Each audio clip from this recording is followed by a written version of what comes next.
Hello everyone welcome to my YouTube channel. आज आम पढ़ा छंद और अलंकार। फास्ट छंद पद बा कविता रचन एक निर्दिष्ट नियम बा शैली को छंद कहुए। यही कविता को गतिशील कराई थाए, तेणु यह पद्य रचना वैशिष्ट्य भाव विचार कराए।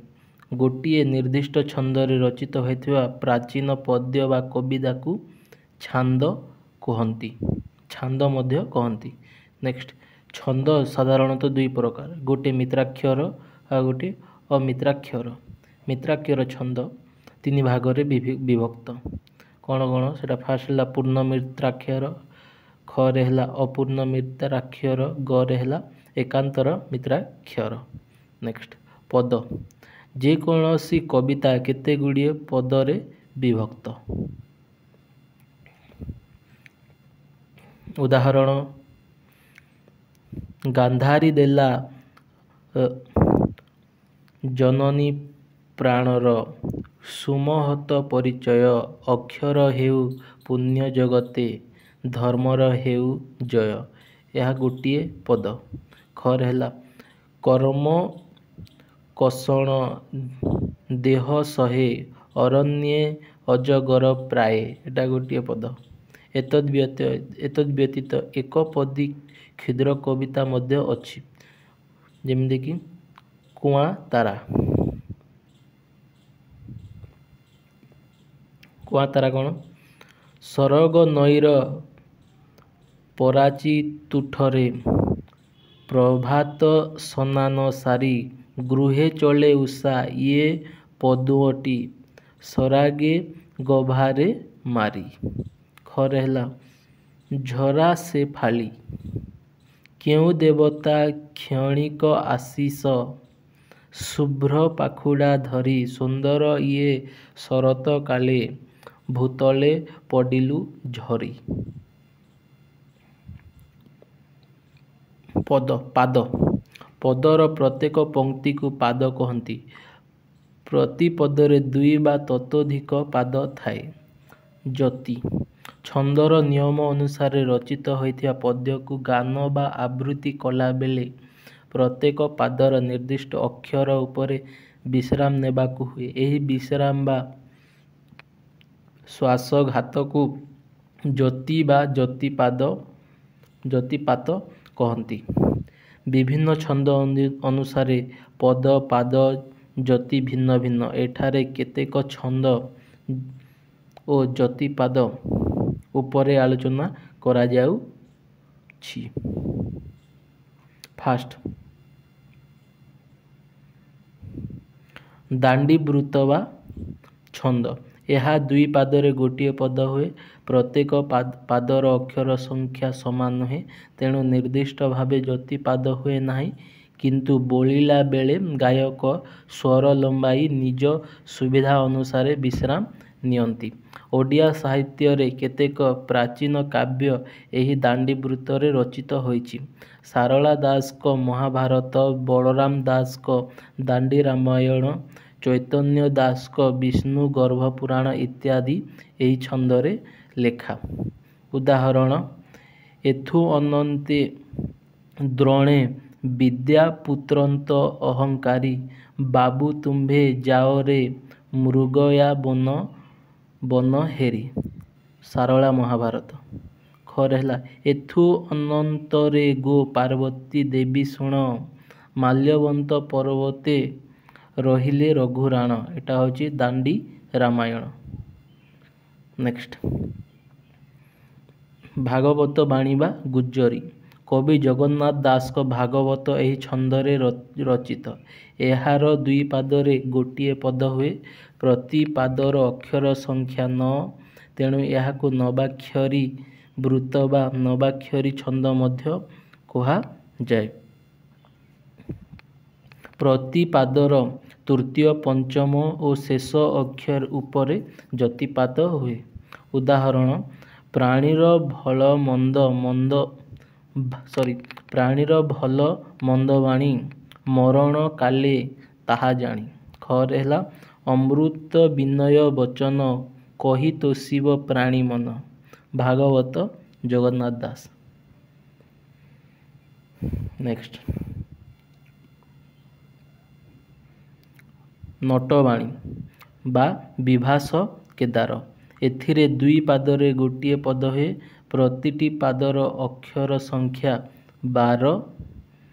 ପାଦର ତୃତୀୟ, ଷଷ୍ଠ, ନବମ ଓ ଶେଷ ଅକ୍ଷର ସଂଖ୍ୟା ଉପରେ ପାଦ ହୁଏ। ଉଦାହରଣ ଉତ୍କଳ କମଳା ବିଳାସ ଦୀର୍ଘିକା ମରାଳ ମାଳିନୀ ନୀଳାମ୍ବୁ ଚିଲିକା। ଚିଲିକା ରାଧାନାଥ ରାୟ। ନେକ୍ସଟ ଚୋଖୀ।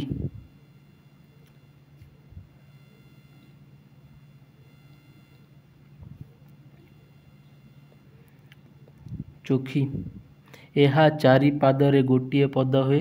ପ୍ରଥମ ଦୁଇ ପାଦରେ 29 ଲେଖାଏ ଅକ୍ଷର ଥାଏ। ତୃତୀୟ ପାଦରେ 9ଟି ଅକ୍ଷର ଏବଂ ଚତୁର୍ଥ ପାଦରେ 13ଟି ଅକ୍ଷର ଥାଏ। ପ୍ରଥମ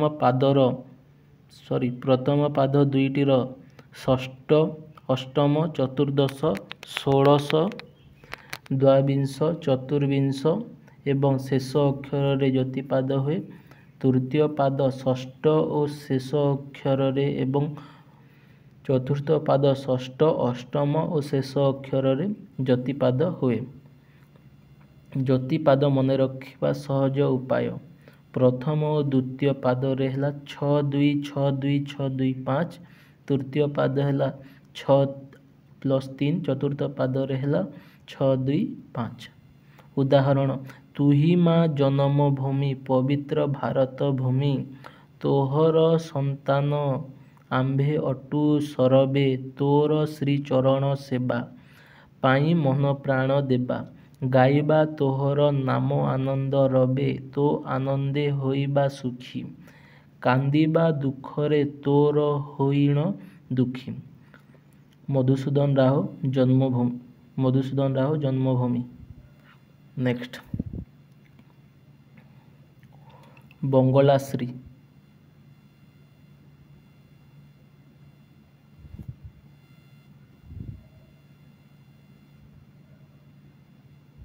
ବଙ୍ଗଳାଶ୍ରୀ ଏ ରଚନାରେ ଗୋଟିଏ ପଦ ହେଉଛି ଦୁଇ ପାଦ ବିଶିଷ୍ଟ। ପ୍ରତ୍ୟେକ ପାଦର ଅକ୍ଷର ସଂଖ୍ୟା 20। ପ୍ରଥମ ଏବଂ ଦ୍ୱିତୀୟ ପାଦର ଷଷ୍ଠ, ଦ୍ୱାଦଶ, ଅଷ୍ଟାଦଶ ଏବଂ ଶେଷ ଅକ୍ଷର ଉପରେ ଯତିପାଦ ହୁଏ। ଉଦାହରଣ ମା ମା ବୋଲି କେତେ ମୁଁ ଖୋଜିଲି ମାକୁ ପାଇଲି ନାହିଁ। ଭାଇ ଭାଇ ବୋଲି କେତେ ମୁଁ ଡାକିଲି ନ ଦେଲେ ଉତ୍ତର କେହି। ସନ୍ତାନର ଉକ୍ତି ମଧୁସୂଦନ ଦାସ। ନେକ୍ସଟ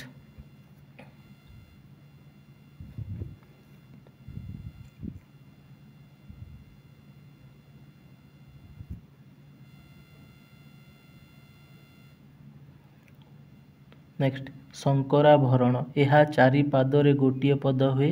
ପ୍ରଥମ, ତୃତୀୟ ଓ ଚତୁର୍ଥ ପ୍ରତ୍ୟେକ ପାଦର ଅକ୍ଷର ସଂଖ୍ୟା 14। ତୃତୀୟ ପାଦର ଅକ୍ଷର ସଂଖ୍ୟା 8। ପ୍ରଥମ, ଦ୍ୱିତୀୟ, ଚତୁର୍ଥ ପାଦର ଅଷ୍ଟମ, ଏକାଦଶ ଏବଂ ଶେଷ ଅକ୍ଷର ଉପରେ ଯତିପାଦ ହେଉଥିବା ବେଳେ ତୃତୀୟ ପାଦର ଦ୍ୱିତୀୟ, ଷଷ୍ଠ ଏବଂ ଶେଷ ଅକ୍ଷର ଉପରେ ଯତିପାଦ ହୁଏ। ଉଦାହରଣ ହେ ଆନନ୍ଦମୟ କୋଟି ଭୁବନ ପାଲକ। ଅଧମ ଅକ୍ଷମ ମୁହିଁ ଅବୋଧ ବାଲକ। ଜ୍ଞାନ ଦାତା ଭଗବାନ। ଦିଅ ମୋତେ ସୁବୁଦ୍ଧି ଦିଅ ଦିବ୍ୟ ଜ୍ଞାନ। ସ୍ତବ ମଧୁସୂଦନ ରାୟ ଲେଖିଛନ୍ତି। Next last Ramkeri.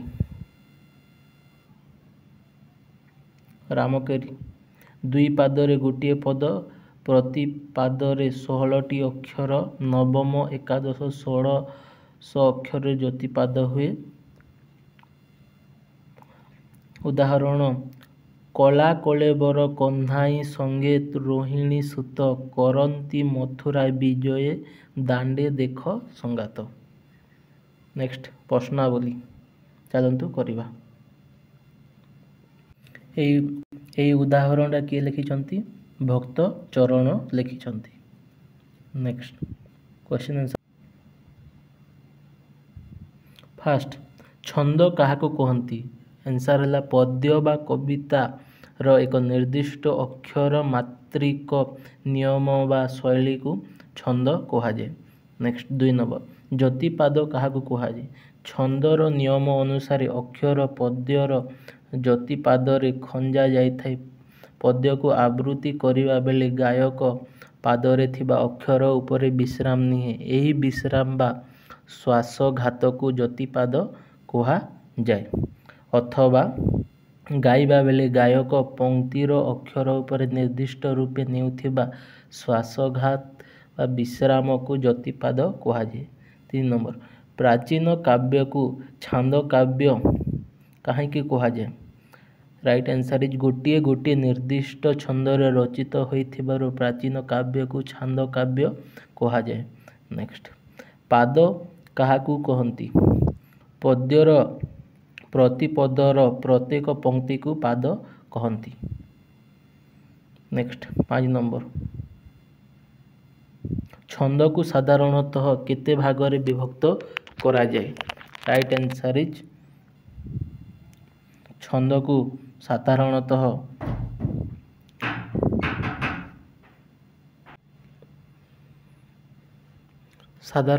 छंद को मित्राक्षर और अमित्राक्षर एहीपरि भाव में 2 भागरे विभक्त करा जाए। नेक्स्ट 6 नंबर क्वेश्चन मित्राक्षर छंद केते भागरे विभक्त आंसर है मित्राक्षर छंद पूर्णांग मित्राक्षर पूर्ण मित्राक्षर अपूर्ण मित्राक्षर और एकांतर मित्राक्षर एहीपरि 3 भागरे विभक्त। नेक्स्ट जगन्नाथ दास को भागवत क्यों छंदरे लिखित राइट आंसर इज कवि जगन्नाथ दास को भागवत नवाक्षरी वृत बा गुज्जरी रागरे रचित। नेक्स्ट 8 नंबर चोखी रागर लक्षण लिखि गोटे उदाहरण दियो आंसर है चोखी एक मित्राक्षरी राग यही रागर 4 पादरे गोटे पाद हुए प्रथम और द्वितीय पादरे 29 लेखाए अक्षर थाए तृतीय पदरे 13टी थाए प्रथम 2टी रे 6 8 14 16 22 24 और शेष अक्षर ज्योतिपाद हुए तृतीय पादरे षष्ठ और शेष अक्षर ज्योतिपाद हुए चतुर्थ पादरे षष्ठ अष्टम शेष अक्षर ज्योतिपाद हुए। उदाहरण है मोर मंगले आइला उषा बिकचरा जीव दृशा जानकी दर्शन तृषा हृदय बही कर पल्लवे निहार मुक्ता धरी उपहार सीतांक बास बाहार प्रांगणे रही कलकंठ कंठे कहिला दर्शन दिय सती राति पाहिला गंगाधर मेहर लिखिछंती। नेक्स्ट 9 नंबर सारला दास महाभारत क्यों वृत्तरे रचित राइट एंड सारला दास को महाभारत दांडी वृत्तरे रचित। 10 निम्नलिखित पद्यांश गुड़िकर लक्षण निर्देश पूर्वक छंदर नाम लिख क्षमा सागर पीतवास क्षमिले बलराम दास यही पद्यांशटीरे 2 पादरे 1 पद होइछि प्रत्येक पादरे 9 अक्षर रही गाइला बेले तृतीय पंचम और शेष अक्षर उपरे ज्योतिपाद हेउछि ए सबु लक्षणरू एही पदटी नवाक्षरी भागवत बाणी बा गुज्जरी छंद उदाहरण होई पारिछि। ख टोपी टोपी गोपी चंदन मंडी छंती की सजे टेकी बारे चाहा मथुरा दांडे गोविंद बीजे ଯତିପାଦ 16 ଅକ୍ଷର ଥାଇ 2 ପାଦରେ ଏକ ପଦ ହେଉଥିବା ଏହି ପଦ୍ୟାଂଶଟି ରାମକେରି ଛନ୍ଦରେ ବ୍ୟବହୃତ ହୋଇଛି। ରାମକେରି ଛନ୍ଦର ଲିଖିତ ଏହି ପଦ୍ୟାଂଶଟି ଗାଇଲା ବେଳେ ନବମ, ଏକାଦଶ ଓ ଷୋଡ଼ଶ ଅକ୍ଷର ଉପରେ ଯତିପାଦ ହେଉଛି। ନେକ୍ସଟ ଗ ନମ୍ବର। ମଙ୍ଗଳେ ଅଇଲା ଉଷା ବିକ ଚରା ଯିବ ଦୃଶା। ଜାନକୀ ଦର୍ଶନ ତୃଷା ହୃଦୟେ ବହି କର ପଲ୍ଲବେ ନିହାର ମୁକ୍ତା ଧରି ଉପହାର। ସତୀଙ୍କ ବାସ ବାହାର ପ୍ରାଙ୍ଗଣେ ରହି କଳକଣ୍ଠ କଣ୍ଠେ କହିଲା ଦରଶନ ଦିଅ ସତୀ ରାତି ପାହିଲା। କିଏ ଲେଖିଛନ୍ତି? ଏଟା ଗଙ୍ଗାଧର ମେହେର ଲେଖିଛନ୍ତି। ଏହି ଦୃଷ୍ଟାନ୍ତଟି ଚୋଖୀ ଛନ୍ଦରେ ରଚିତ। ଏଥିରେ 4 ପାଦରେ ଏକ ପଦ ହୋଇଛି। ପ୍ରଥମ ଦ୍ୱିତୀୟ ପାଦରେ 29 ଅକ୍ଷର ଅଛି।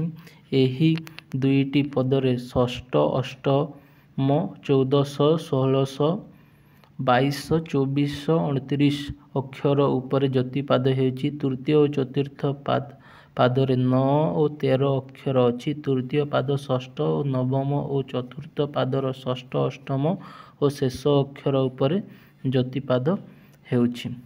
ନେକ୍ସଟ ଅଳଙ୍କାର। ଅଳଙ୍କାର ସାହିତ୍ୟକୁ ସରସ, ସୁନ୍ଦର ଓ ରମଣୀୟ କରିବାକୁ ଯେଉଁ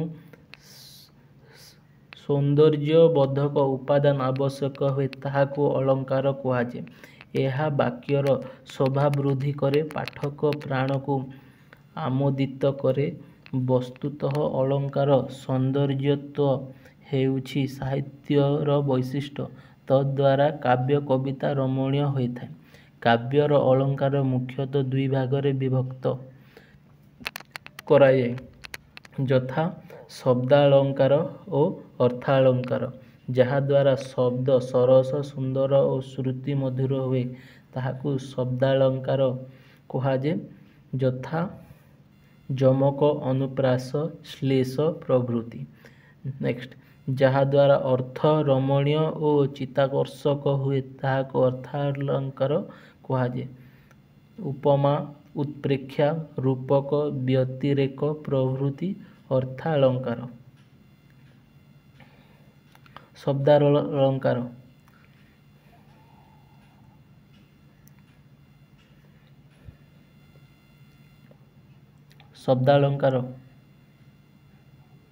ଶବ୍ଦାଳଙ୍କାରରେ ଅନୁପ୍ରାସ ପଦ ମଧ୍ୟରେ ଏକ ବା ଏକାଧିକ ବ୍ୟଞ୍ଜନ ବର୍ଣ୍ଣ ବାରମ୍ବାର ଉଚ୍ଚାରିତ ହେଲେ ତାହାକୁ ଅନୁପ୍ରାସ ଅଳଙ୍କାର କୁହାଯାଏ।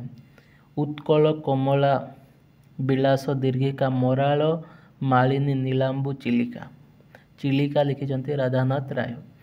ଏ 2 ପାଦରେ କ, ଳ ଏବଂ ମ ର ବାରମ୍ବାର ଆବୃତ୍ତି ଘଟିଛି। ଖ ଦେଖି ନବ କାଳିକା ବକାଳିକା ମାଳିକା ଆଲି କାଳିକା କାନ୍ଥସ୍ କରି ରକ୍ଷା କେମନ୍ତେ କରି କରିବା ମସ୍ତ କରି ଗତିକି ଏମନ୍ତ ବିଚାରି। ଏଟା ଲେଖିଛନ୍ତି ଲାବଣ୍ୟବତୀ ଉପେନ୍ଦ୍ର ଭଞ୍ଜ। ଏଠାରେ କ, ଳ ଏବଂ ର ବ୍ୟଞ୍ଜନ ବର୍ଣ୍ଣର ବାରମ୍ବାର ପ୍ରୟୋଗ ହୋଇଛି। ନେକ୍ସଟ ଗ ନମ୍ବର।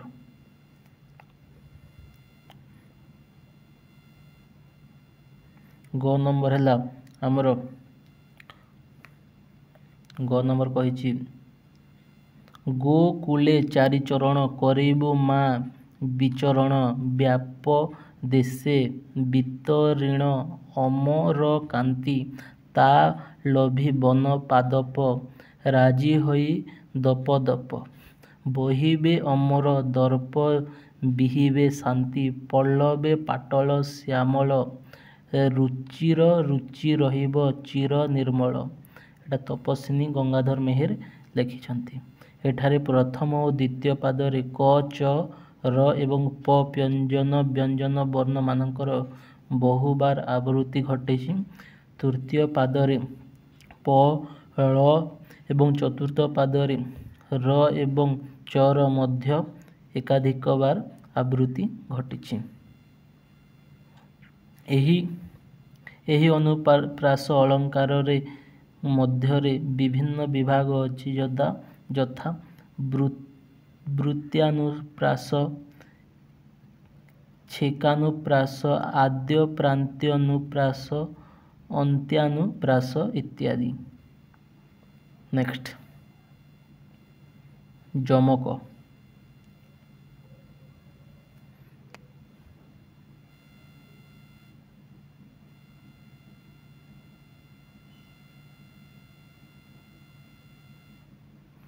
ଯମକ ଆମର ହେଲା, ଚାଲନ୍ତୁ ଦେଖିବା।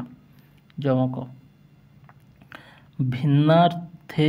ଭିନ୍ନାର୍ଥବୋଧକ ଏକ ପ୍ରକାର ଶବ୍ଦ ବାରମ୍ବାର ଆବୃତ୍ତିକୁ ଯମକ ଅଳଙ୍କାର କୁହାଯାଏ। ଉଦାହରଣ, ଦେଖରେ ନଳିନୀ, ନଳିନୀ ନଳିନୀରେ ପୂରିତ, ଭ୍ରମନ୍ତି ଭ୍ରମରେ, ଭ୍ରମରେ ଭ୍ରମରେ ଏ ଶୋଭିତ। ଲାବଣ୍ୟବତୀ ଉପେନ୍ଦ୍ର ଭଞ୍ଜ। ପ୍ରଥମ ପାଦରେ ଥିବା ନଳିନୀ ଏକ ସମ୍ବୋଧନ, ପଦ୍ମିନୀ ଜାତୀୟା ସୁନ୍ଦରୀ ରମଣୀ। ଦ୍ୱିତୀୟ ନଳିନୀର ଅର୍ଥ ପୁଷ୍ପରିଣୀ ଏବଂ ତୃତୀୟ ନଳିନୀର ଅର୍ଥ ପଦ୍ମ। ସେହିପରି ତୃତୀୟ ପାଦରେ ଥିବା ଭ୍ରମରେ ଅର୍ଥ ଭ୍ରମର ମାନେଳ, ଦ୍ୱିତୀୟ ଭ୍ରମର ଅର୍ଥ ଭୁଲରେ ବା ବିଭ୍ରାନ୍ତିରେ ଏବଂ ତୃତୀୟ ଭ୍ରମରେ ଅର୍ଥ ଭଉଁରୀ ମାନେ। ଉଦାହରଣ, ଖ ବର ଜୀବ ରସେ ଦେଇ ମାନସ, ବରଜି ବରସେ ଅମେଧ୍ୟ ଗ୍ରାସ। ଜଗତେ କେବଳ ବଳଦେବ ରଥ ଲେଖିଛନ୍ତି ଏଟା। ପ୍ରଥମ ପାଦ ବର ଜୀବ ମାନେ ଶ୍ରେଷ୍ଠ ପଶୁର ଅର୍ଥ ଗାଈ, ତାହାର ରସ ହେଲା କ୍ଷୀର। ବର ଜୀବ ରସର ସାମଗ୍ରିକ ଅର୍ଥ ମାନେ ଗାଈ କ୍ଷୀର। ଦ୍ୱିତୀୟ ପାଦରେ ବରଜିର ଅର୍ଥ ତ୍ୟାଗ କରି, ବର୍ଜନ କରି ଏବଂ ବରସେ ଅର୍ଥ ବର୍ଷକ ଯାଏ, ଅର୍ଥାତ୍ ବର୍ଷକ ଯାଏ ବର୍ଜନ କରି। ଉଦାହରଣ, ଗ ଅହିମକର ତାପ ନାଶେ, ଶୋଭା ସରସ ଚକ୍ରେ। ଅହିମକର ତାପ ନାଶେ, ଶୋଭା ସରସେ ଚକ୍ରେ। ଲାବଣ୍ୟବତୀ। ଅକ୍ଷର ଦୃଷ୍ଟିରୁ ଦେଖିଲେ ଉଭୟ ପାଦରେ ଏକା ବର୍ଣ୍ଣମାନ ରହିଛି, କିନ୍ତୁ ଅର୍ଥ ଦୃଷ୍ଟିରୁ ଶବ୍ଦମାନଙ୍କର ଭିନ୍ନତା ଜଣାଯାଏ। ଦୁଇ ପଂକ୍ତି ଉଚ୍ଚାରଣ ସମାନ।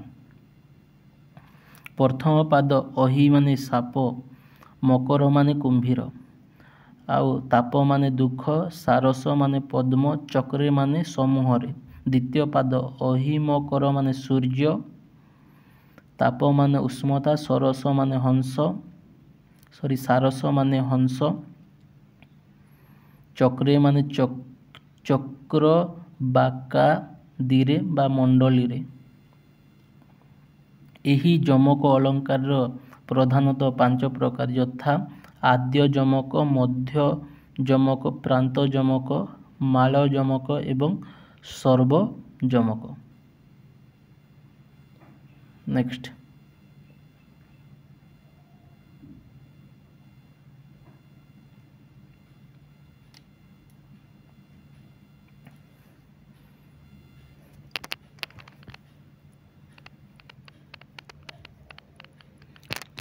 ଶ୍ଲେଷ।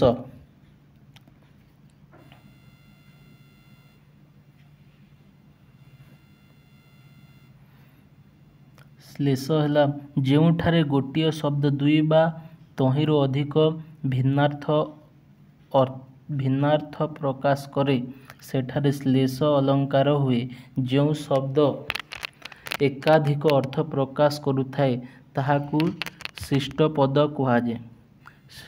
ଶ୍ଲେଷ ଅଳଙ୍କାର 3 ପ୍ରକାର, ଯଥା ଅଭଙ୍ଗ ଶ୍ଲେଷ, ସଭଙ୍ଗ ଶ୍ଲେଷ ଏବଂ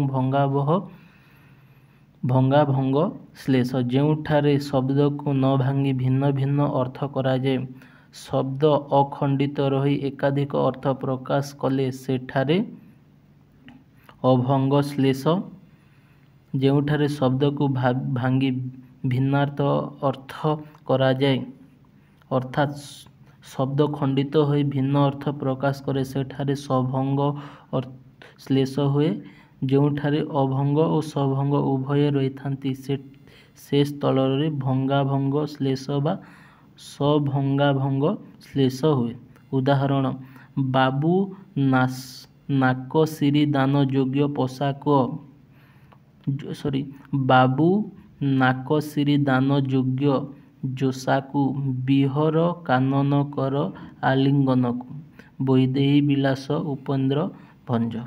एठारे प्रथम पादरे थिबा नाकश्री एवं दान पद दुईटी शिष्ट पद। एही पद दुईटी अभंग रूपे दुईटी भिन्न अर्थ प्रकाश करुछि। प्रथम अर्थरे नाकश्री स्वर्ग संपद ऐश्वर्य नाक माने स्वर्ग श्री माने ऐश्वर्य वा संपद एवं दान अर्थ दान देवा प्रदान करिबा। द्वितीय अर्थ नाकश्री माने नाकर सौंदर्य एवं दान अर्थ छेदन करिबा दा देवा बा काटिबा अर्थरे प्रयोज्य। उक्त पद दुईटी खंडित न हो विभिन्न अर्थ प्रकाश करुथिबार यह अभंग श्लेष। द्वितीय पदरे विहन कानन अर्थ कानरे बनरे विहार कर माने भ्रमण कर तथा आलिंगन कर बुझाउछि।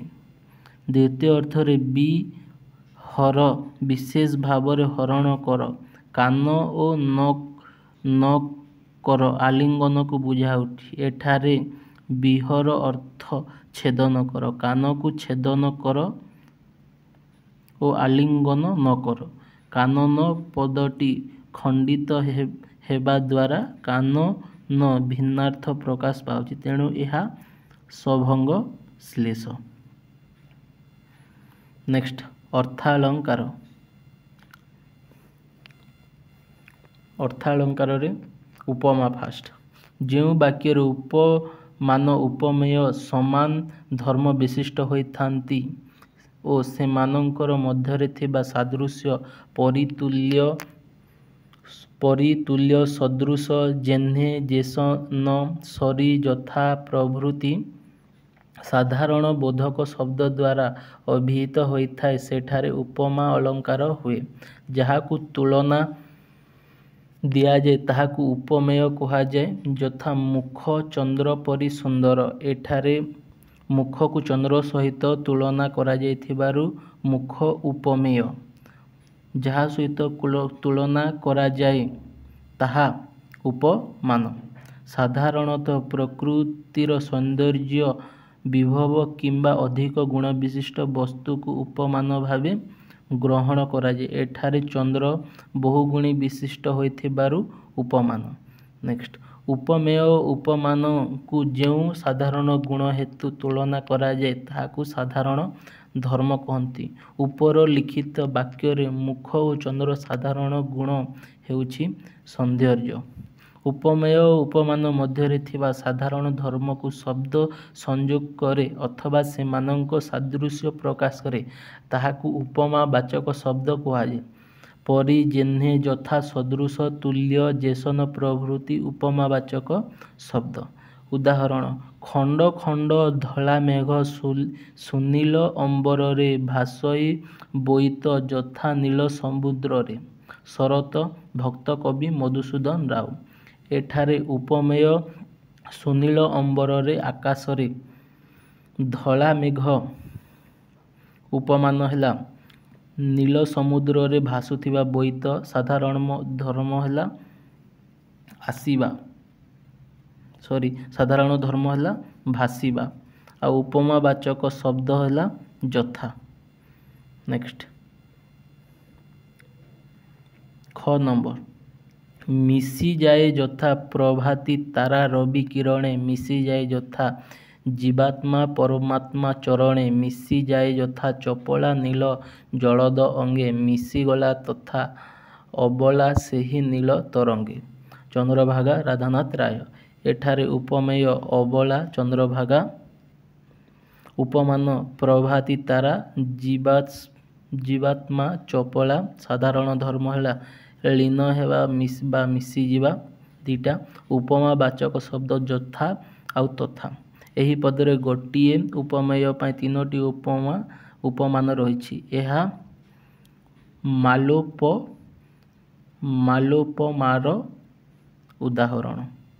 नेक्स्ट उत्प्रेक्षा प्रकृत वस्तुरे उपमेयरे अप्रकृत वस्तु उपमानर संभावना बा तत्कणा करागले प्रभृत उत्प्रेक्षा अलंकार हुए। एही अलंकार रे कि सते कि सीना सते अबा किबा बा बाधे प्रभृति उत्प्रेक्षा वाचक शब्द व्यवहृत होता है। श्वेतांग चढ़ेही गुहा समुद्गत नीरभेदी किबा उठे ऐरावत चिलिका राधानाथ राय। नेक्स्ट रूपक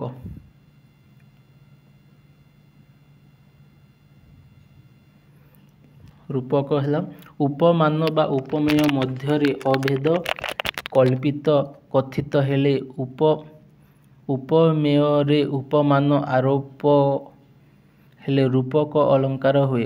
उपमालंकार रे उपमान उपमेय उभयर सादृश्य वर्णना करा जायथाय। रूपक अलंकार रे उपमान और उपमेयर अभेद कल्पना करा जायथाय। उदाहरण दरिद्रता पंकपूर्ण मो जीवन सर जंजाल जलद जले आबिल उदर तपस्विनी गंगाधर मेहर। एही पदरे दरिद्रतारे पंकर आरोप हेतु जीवन और जंजाल यथाक्रमे सर जलद जलर आरोप करा जायछि। ख नंबर उदाहरण कविता बनिता कवि ता पिता कहिबा लोक तार उपमाता कले ताकू भोग रसिक नेता केते हैं अबा रही योग्यता कुमति गुआर केवल बई मात्र भाई तार रस लोक दीनकृष्ण दास। एठारे कविता ठारे बनिता कविंक ठारे पिता कहिवा लोकंक ठारे उपमाता गुआरंक ठारे बई मात्रेय भाईर आरोप करा जाई अछि। ग नंबर कलुष पंके मुह केड़े मलिन केमंते सरी तोर हेबी नलिन पद्म भक्त कवि मधुसूदन। एठारे कलुष और पंक मध्य अभेद कल्पना करा जायछि एवं कलुष जहा पंक ताहा बोली कहा जायछि अर्थात कलुष और पंक मध्य कौनसी भेद नहीं दुहे एक वस्तु बोली वर्णना करा जायछि।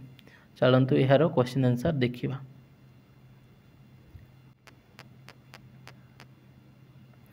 एक नंबर क्वेश्चन अलंकार काहाकू कहा जाय काव्य कविता को सरस सुंदर और रमणीय करने को जो सौंदर्यवर्धक उपादान प्रयोजन हुए बा व्यवहार करा जाय ताहाकू अलंकार कहा जाय। 2 साहित्य रे अलंकार केते प्रकार और कौन कौन साहित्य रे व्यवहृत हेउथिबा अलंकार 2 प्रकार सही दुईटी हेउची शब्द अलंकार और अर्थालंकार। 3 व्यंजन वर्णर बारंबार प्रयोग रे क्यों अलंकार हुए व्यंजन वर्णर बारंबार प्रयोग रे अनुप्रास अलंकार हुए। 4 नंबर उपमान काहाकू कहंती काव्य रे प्रकृत वस्तु को जहा सहित तुलना करा जाय ताहाकू उपमान कहा जाय।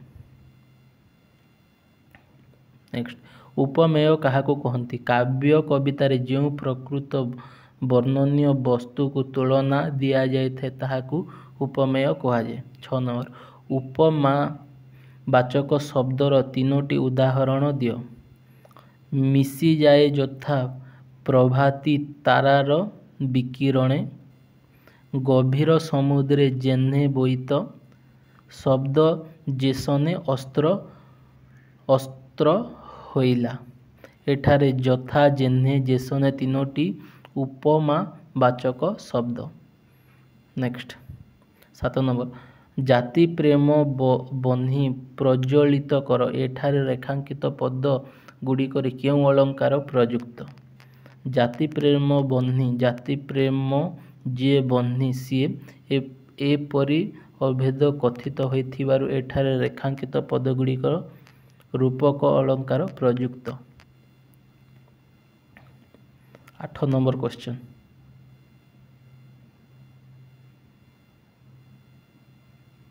ଆଠ ନମ୍ବର କହିଛି ଆମର କ୍ଷେପଣୀ କ୍ଷେପଣେ ତୋହରି ସଲିଳେ, ହୀରକର ଉତ୍ସ ଉଠିଲା ସଲିଳେ। ଏଥିରେ କେଉଁ ଅଳଙ୍କାର ପ୍ରଯୁକ୍ତ? ଏଥିରେ ଭିନ୍ନାର୍ଥବୋଧକ ଏକ ପ୍ରକାର ଶବ୍ଦ ସଲିଳେ ସଲିଳେ ବାରମ୍ବାର ଆବୃତ ହୋଇଥିବାରୁ ଯମକ ଅଳଙ୍କାର ପ୍ରଯୁକ୍ତ ହୋଇଛି। 9 ନମ୍ବର ପ୍ରଚେତା ପ୍ରବାଳ ପ୍ରାସାଦର ରୁଚି, ନୀଳ ନୀଳକୁ ଅବା ଫୁଟି ବାହାରୁଛି। ଏହି ପଦରେ କେଉଁ ଅଳଙ୍କାର ରହିଛି? ଏଠାରେ ଅବା କି ପ୍ରକାର ପଦ? ଏଠାରେ ଉତ୍ପ୍ରେକ୍ଷା ଅଳଙ୍କାର ଉପସ୍ଥିତ ରହିଛି। ଏଥିରେ ବ୍ୟବହୃତ ଅବା ଏକ ଉତ୍ପ୍ରେକ୍ଷା ବାଚକ ଶବ୍ଦ। ନେକ୍ସଟ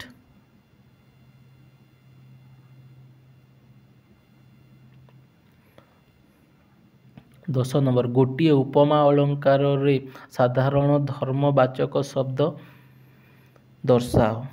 ଉତ୍ତର ସହନ୍ତି ଧାରା ପାତ ଶୈଳଗଣ, ଖଳ ବଚନ ଯଥା ଶହେ ସୁଜନ। ଏଠାରେ ଉପମା ଅଳଙ୍କାର ହୋଇଛି।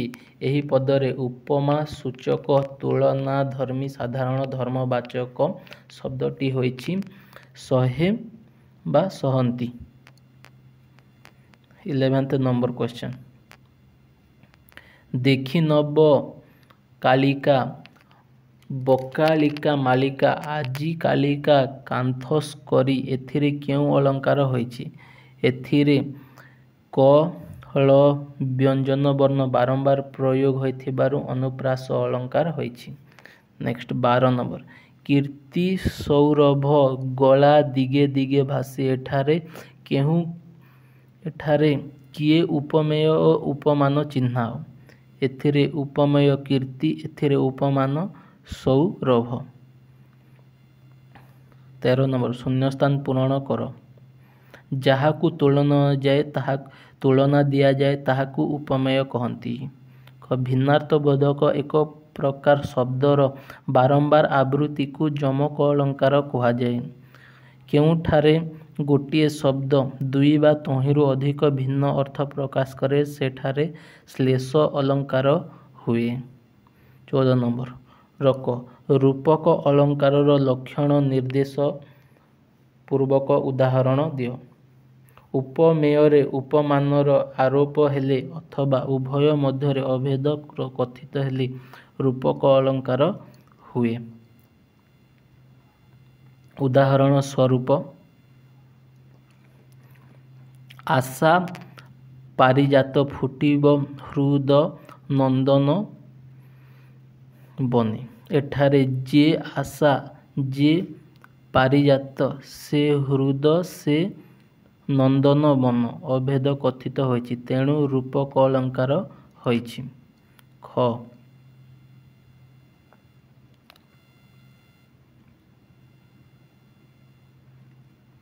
ଖ ହେଲା ଅନୁପ୍ରାସ ଅଳଙ୍କାର କାହାକୁ କହନ୍ତି? ଉଦାହରଣ ଦେଇ ବୁଝାଅ। ଯେଉଁ ଅଳଙ୍କାରରେ ଏକ ବା ଏକାଧିକ ବ୍ୟଞ୍ଜନ ବର୍ଣ୍ଣ ବାରମ୍ବାର ଆବୃତ୍ତି ହୁଏ ତାହାକୁ ଅନୁପ୍ରାସ ଅଳଙ୍କାର କୁହାଯିବ। ଉଦାହରଣ ସ୍ୱରୂପ ବାର ବାର ରବ ବିରତ ନୁହଁଇ ବିସ୍ମୟରେ ବୀର ଶୁଣିଥିବ ରହି। ଏଠାରେ ବ ଓ ର ବର୍ଣ୍ଣ ବାରମ୍ବାର ଆବୃତ୍ତି ହୋଇଥିବାରୁ ଅନୁପ୍ରାସ ଅଳଙ୍କାର ହୋଇଛି। ଗ ଶ୍ଲେଷ ଅଳଙ୍କାର ଗୋଟିଏ ଉଦାହରଣ ଦେଇ ବୁଝାଅ। ମାନ୍ଦାକ୍ଷରେ କାହା ମୁଖ ତୁ ବିଭୋରେ ଚାହିଁବୁ ନାହିଁ। ଏଠାରେ ଶ୍ଲେଷ ଅଳଙ୍କାର ହୋଇଛି। ଏହି ଶ୍ଳିଷ୍ଟ ହେଉଛି ମନ୍ଦାକ୍ଷ ମନ୍ଦାକ୍ଷ ଶବ୍ଦକୁ ନ ଭାଙ୍ଗି ଦୁଇଟି ଅର୍ଥ ପ୍ରକାଶ ପାଉଛି। ପ୍ରଥମ ଅର୍ଥ ଲଜ୍ଜା, ଦ୍ୱିତୀୟ ଅର୍ଥ ମନ୍ଦ ନେତ୍ର ବା ସକୁଚିତ ନେତ୍ର। ତେଣୁ ଏଠାରେ ଶବ୍ଦକୁ ନ ଭାଙ୍ଗି ଦୁଇଟି ଅର୍ଥ ପ୍ରକାଶ ପାଉଥିବାରୁ ଅଭଙ୍ଗ ଶ୍ଲେଷ ଅଳଙ୍କାର ହୋଇଛି। ଏତିକିରେ ସବୁ ସରିଲା। Thank you so much.